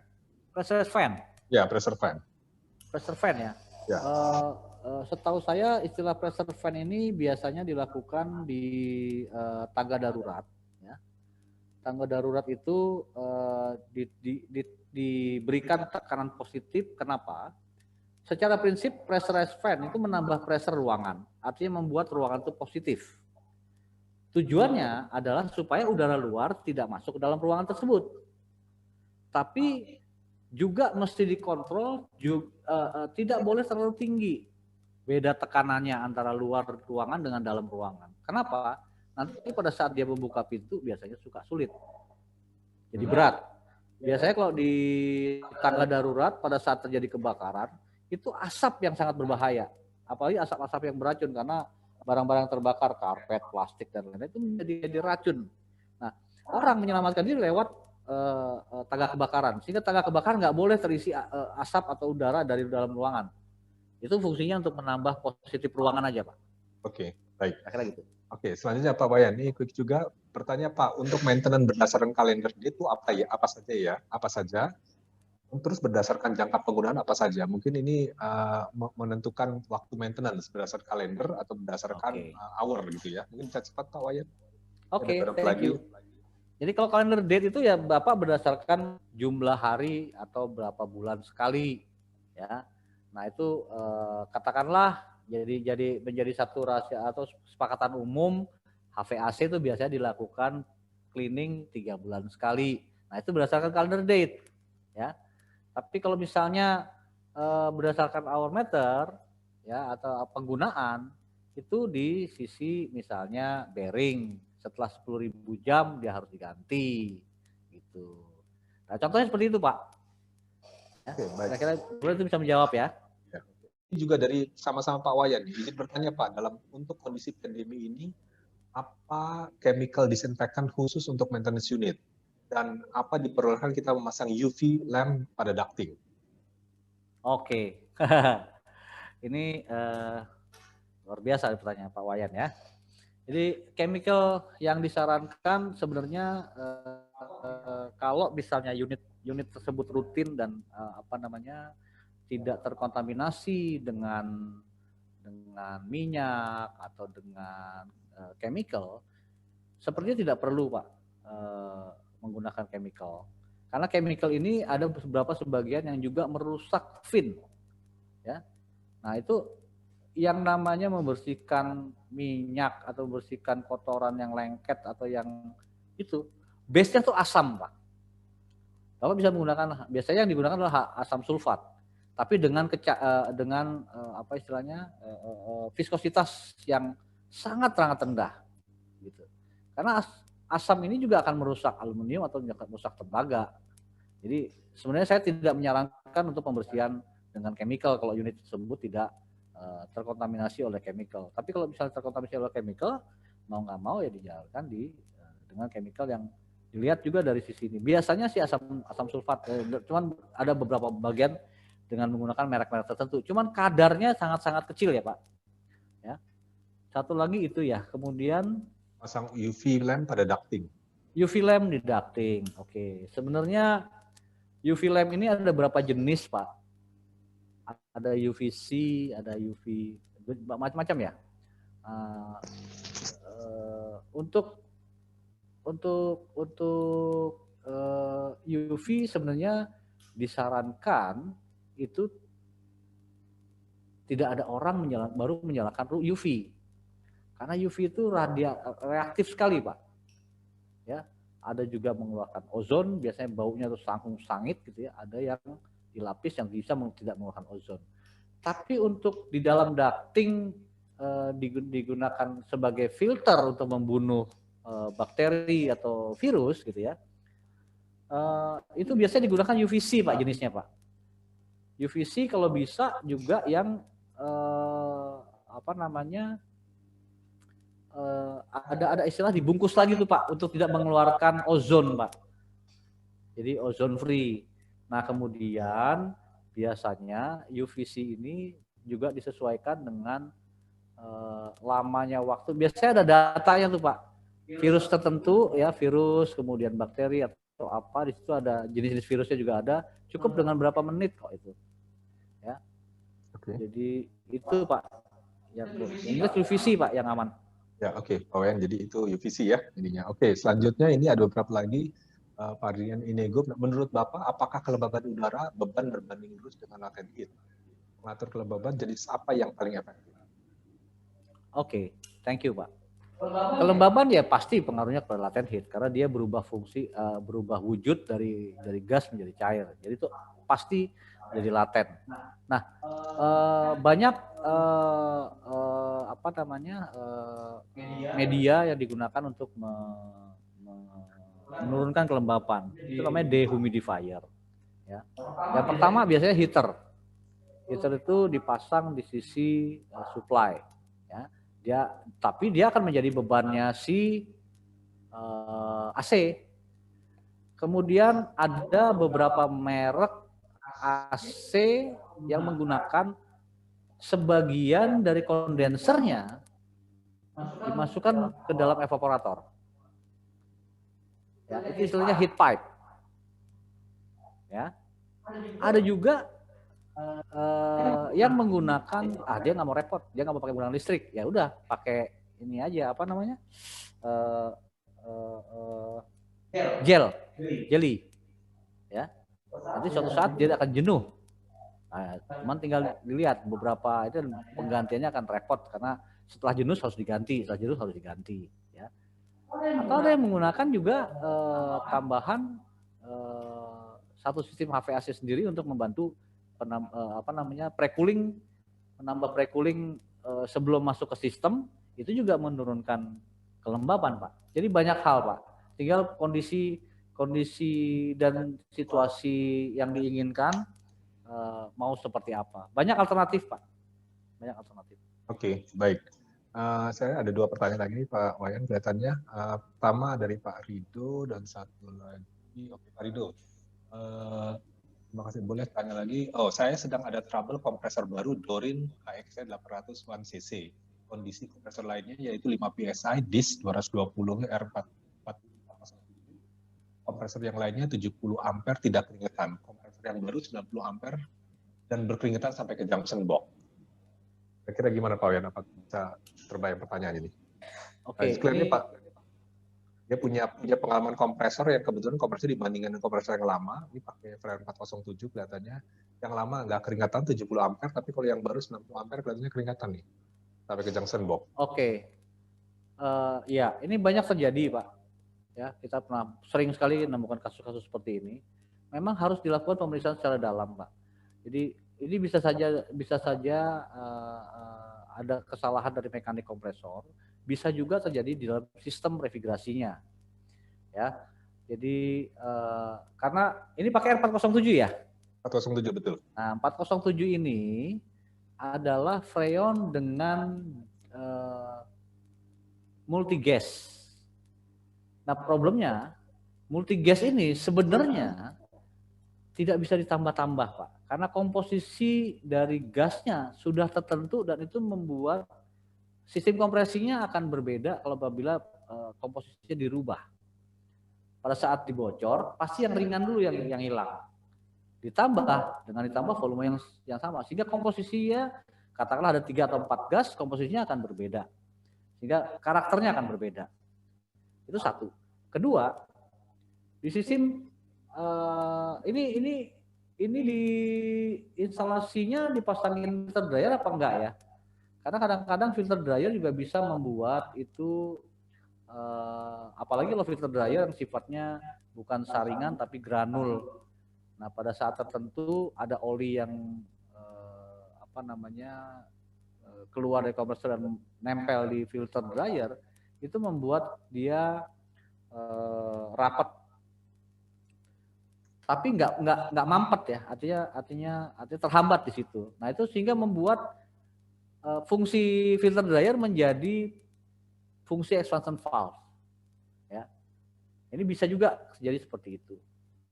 Nah, yang lain adalah yang pernah kita hadapi, ada beberapa problem di sisi kondensernya. Nah, kondensernya ini kebetulan biasanya di daerah dingin, ambientnya tuh udah dingin banget.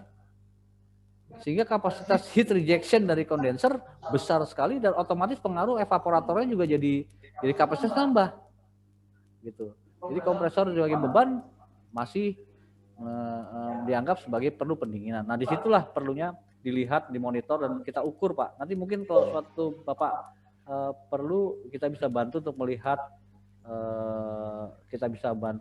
ukur dan lihat kira-kira apa penyebabnya. Nanti kita bisa ambil beberapa parameter, ya, nanti baru kita bisa tentukan kira-kira dari analisa itu kira-kira sumber masalahnya apa. Jadi banyak sih yang bisa begitu. Oke, baik, Rido. Kelihatannya memang perlu evaluasi lebih dalam mengenai ini. Dan karena Pak Wayan tadi menjelaskan beberapa kemungkinan ya. Nah, Pak Wayan, ini kelihatannya ada satu lagi nih, Pak Wayan. Udah pernah kali makan siang. Kelihatannya ada pertanyaan dari dari Pak Hermanto ya. Pak Wayan, kalau cooling coil banyak kerak seperti serbuk putih, asal dari air atau dari apa ya? Di cooling coil banyak kerak seperti serbuk putih. Itu berasal dari apa? Oke. Di cooling coil berarti di evaporator ya. Di evaporator itu artinya atau chiller nih. Cooling coil ini kebetulan tidak disebutkan ya. Tidak disebutkan, cuma Pak. Oke, cooling coil anggaplah evaporator dulu ya. Kalau cooling coil itu sifatnya putih, itu biasanya dari kapur, Pak. Dari kalsium karbonat.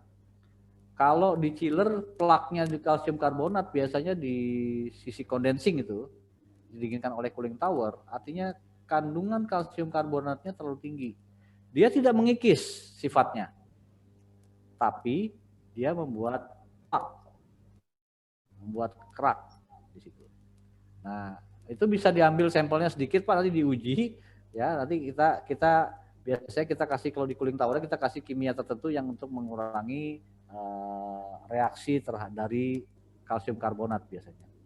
Kalau putih biasanya kalsium karbonat, Pak. Kira-kira itu.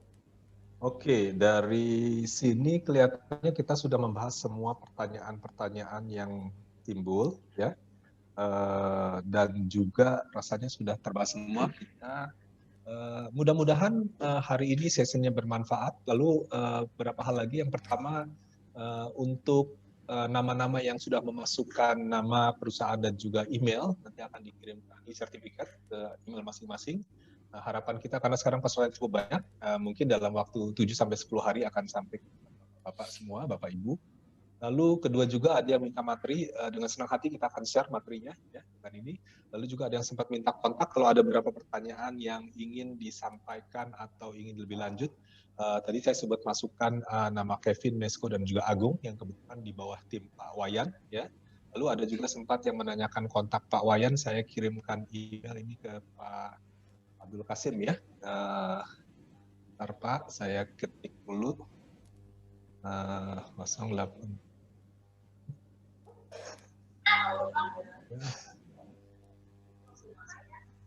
Mudah-mudahan Pak Abdul Kasim sudah terima nomor teleponnya. Sebentar.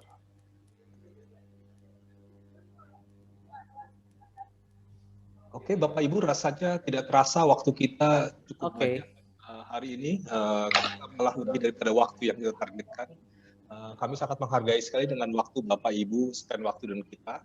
Mudah-mudahan sesi ini bermanfaat buat Bapak dan Ibu sekalian. Tadi ada beberapa email yang kalau ada pertanyaan lebih lanjut silahkan, karena mungkin tidak bisa kita ketemu semua. Untuk lebih kurangnya kami mohon maaf, mungkin ada beberapa glitch tadi di sambungan dan juga di internet, juga ada beberapa suara yang sempat hilang. Saya rasa itu saja yang ingin sampaikan. Jangan lupa Bapak Ibu, minggu depan kita ada lagi sesi, yaitu untuk bagaimana retrofit, yaitu pergantian yang sekarang Freon R22 yang sudah dilarang, sehingga kita harus mencari alternatif lain, ya. Dan kami sudah banyak membantu di beberapa klien kami untuk retrofit, dan ini akan kita sharing juga apa yang kita bisa lakukan untuk mengganti alternatif R22, Freon 22 yang dilarang. Karena kalau diperhatikan harganya memang makin naik karena keberadaannya makin berkurang, dan juga pemerintah terutama untuk factory-factory yang sangat compliant sudah mulai mengurangi tidak menggunakan lagi R22. Ya. Jadi beberapa alternatif kita akan share. Lalu untuk tanggal 18 juga Pak Wayan akan share juga mengenai HVT khusus untuk special condition yang sangat ekstrim, di mana terjadi banyak sekali kontaminasi, lalu chemical yang ada di sana, sehingga kita banyak membantu juga di beberapa klien untuk hal-hal situasi seperti itu. Saya rasa hari ini cukup panjang buat Bapak Ibu, appreciate sekali dengan waktunya yang bisa spend sampai sepanjang ini, dan saya lihat cukup banyak audiensnya. Kami ucapkan banyak terima kasih, mudah-mudahan kita ketemu lagi di season berikutnya, dan kita akan terus update mengenai event-event selanjutnya untuk kedepannya. Kami mohon izin atas ini dan mengakhiri webinar. Ya, mungkin Pak Wayan ada satu kata dua kata yang mau di-share. Oke, terima kasih partisipan ya. Pertanyaannya juga cukup bagus. Nah, yang penting tadi apabila bapak-bapak dan ibu-ibu memegang jabatan maintenance, jangan lupa monitoring